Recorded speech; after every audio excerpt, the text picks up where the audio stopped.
YouTube, what is good? It's your boy NOT, and we are here today with another video from JxmyHighroller. So back-to-back videos from JxmyHighroller. Now the next video we do drop is gonna be Game 5 of the NBA Finals, but right now, man, as it stands, the Miami Heat are down 3-1. So I really don't see the Miami Heat coming back, especially because they're gonna be in Denver next game. So yeah, man, I don't see it happening, y'all. I think Denver's gonna win next game, so we'll be able to cover that and stuff. But yeah, man, it hasn't been looking too good for the Miami Heat. Jimmy Butler's been a no-show. He's been cold. Yeah, man, it's been tough for the Miami Heat, bro. I mean, I was rooting for an underdog story, but at this point, bro, I can't deny the truth right here. And the truth is that the Denver Nuggets are gonna win next game or the game after that, because I don't see Miami Heat coming back and winning 2 games and then turning around and forcing a game 7. You know what I'm saying? But yeah, man, we are here with a video today talking about the most unguardable player in the NBA, coming from JxmyHighroller, like I had said. And telling to the thumbnail, I think the thumbnail had showed the NBA Finals, so they may be talking about Nikola Jokic. I don't know, we'll have to see. And yeah, man, without further ado, let's go ahead and get into it, man. Make sure you guys like, comment, subscribe, turn on those post notifications, share with family and friends. We're trying to get to 1,000 subscribers sometime soon. Well, I'm not too worried about the subs at this point. Once again, like I said in the last video, if you guys want to sub, support the channel. If not, it's fine, just enjoy the video. You know what I'm saying? Because at the end of the day, subs don't really matter to me at this point. But yeah, man, let's go ahead and get into it, man, and let's see what this video is talking about, bro. It came out yesterday and it has already like 100 million, a million views. So yeah, man, it's got to be a good video. He's always dropping those bangers. In terms of offensive brilliance, LeBron James set the gold standard for what is possible in the postseason, piling up an offensive box plus minus of 12.8 back in 2009. This record has yet to be broken, and it may never be, because the next closest playoff run in terms of offense was Michael Jordan in 1991, Michael Jordan again in 1990, and then LeBron James again, and then Michael Jordan again, and then our friend Nikola Jokic, and then more Michael and LeBron. You won't even find another name on this chart until we get down to the 11th best offensive postseason in NBA history with Steph and Curry in 2017. But Michael, LeBron, and Steph are possibly the 3 greatest offensive players of all time. So what does that make Nikola Jokic? Well, among the career playoff leaders in offensive box plus minus, you'll find the greatest offensive weapons the game has ever seen. Magic Johnson, Kevin Durant, Steph Curry, LeBron James, Nikola Jokic, and Michael Jordan. I see T-Mac up there. Postseason, Jokic has managed to accomplish something that was previously thought to be impossible. Lead the playoffs in points, rebounds, and assists. A feat that has never been done before. But somehow this accumulation of stats... Wait, hold on. Jimmy Butler's second in points in the playoffs? I had no idea, man. Nah, that's crazy. That's crazy. I wish he would turn it up, man. I wish this was a series. Gosh, man. It is not that surprising. The man is getting triple-doubles like they grow on trees. I've seen the name Nikola Jokic next to the words triple-double so much this season, I almost forgot they were really hard to achieve. In fact, Nikola Jokic now he be making it look easy. Triple-doubles this postseason alone, which is more playoff triple-doubles How many triple-doubles did he have this regular season, players though? have ever achieved in their entire career. Now, a big burling center like Nikola Jokic is supposed to be really good around the rim. Among players with at least 1,000 career playoff shot attempts, Jokic ranks 2nd all-time in effective field goal percentage. As impressive as this is, I kind of expected it. But you know what I didn't expect? Among players with at least 1,000 career playoff shot attempts, Jokic also ranks 2nd in 3-point percentage. Now, before you go and pick your jaw up off the floor, I must also tell you that among high-volume playoff shooters, there are only 2 players in NBA history who have career splits of 50-40-80. Kawhi Leonard and Nikola Jokic. Jokic is really good at everything. So how do you stop him? Well, what would most players do in this situation? Jokic is sandwiched between a double team, but he's got a few options. Does he A, lob it up for Jeff Green, who's got a man sealed off? B, swing it to Jamal Murray at the top of the key? Or C, float it above Bam and attempt to knock down an 8-footer? Jokic, the feed, and Christian Brown. He does none of those things, and instead slips a pass to a cutting Christian Brown for an easy dunk. One of the best ways to describe Jokic's game is that he makes it difficult for his teammates to even make a bad play. If you're open, he'll find you. Like this play right here. Jokic gets the mismatch on Butler in the high post. Kyle Lowry sees this, and so he signals Highsmith to double him. Now, right away, you can see Highsmith doesn't want to commit to the double. He knows it's a bad idea, because even with his man on the other side of the court, he knows Jokic can just easily do this. But in some cases, the Heat choose not to double. And since there's no one in the Bro, it's literally like, okay, so yeah, of course the Denver Nuggets, they got a point guard, Jamal Murray, but if you look at who the real point guard is, their point guard is their center. It's like the roles, I wouldn't say the roles are reversed, but like Jamal Murray basically plays shooting guard and Nikola Jokic is the point guard. And then everybody else is like small forward, power forward, and then AG would be like the real center, you know? It's crazy, bro. There's no need for a point guard when you got Nikola Jokic. NBA who can guard Jokic one-on-one, this turns into about the easiest 2 points you'll see in the finals. In terms of offensive value, one thing we have trouble measuring is a player's gravity. When a player becomes a perpetual threat on offense, they leave the defense with no choice but to pick their own poison. All the great players have this effect to some extent, but the gravity Nikola Jokic imposes on the opposing defense is like some sort of black hole, pulling everything within his vicinity in against their will. On this play, Murray uses the pick and finds a rolling Jokic at the center of the defense. Once Jokic gets the ball here, Miami's already failed on this defensive possession.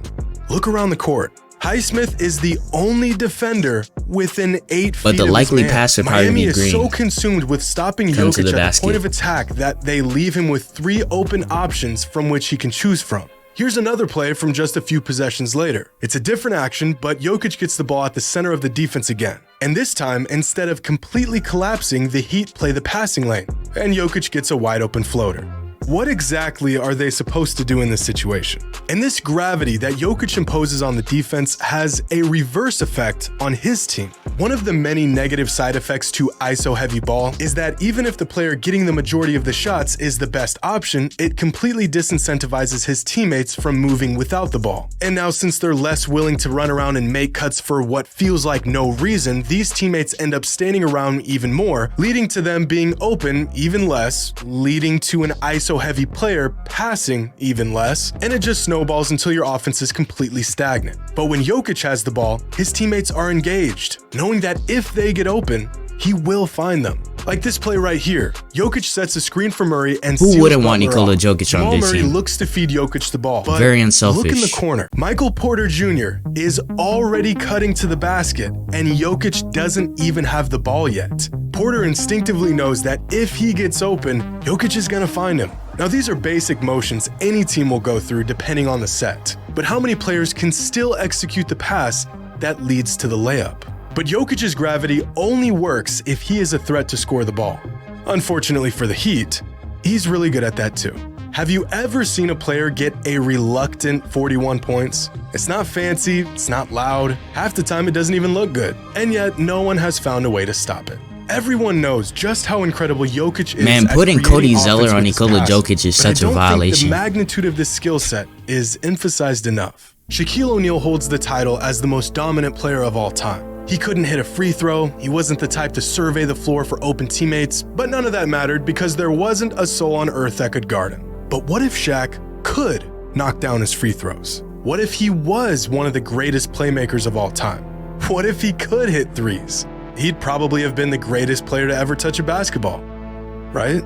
Well, in the 2000 playoffs, Shaq had the greatest postseason run of his career, averaging nearly 31 points, 15 rebounds, and 3 assists on 57% shooting. This was his masterpiece. Now take a look at Jokic's numbers from this postseason. Shaq was one of a kind because he was so unstoppable that he didn't need any variance in his game. But right now, Nikola Jokic is dominating the game like a prime Shaquille O'Neal, while shooting 47% from 3, while hitting 80% of his free throws, while orchestrating the offense nearly every single possession. Jokic is becoming one of the most lethal offensive weapons the game has ever seen.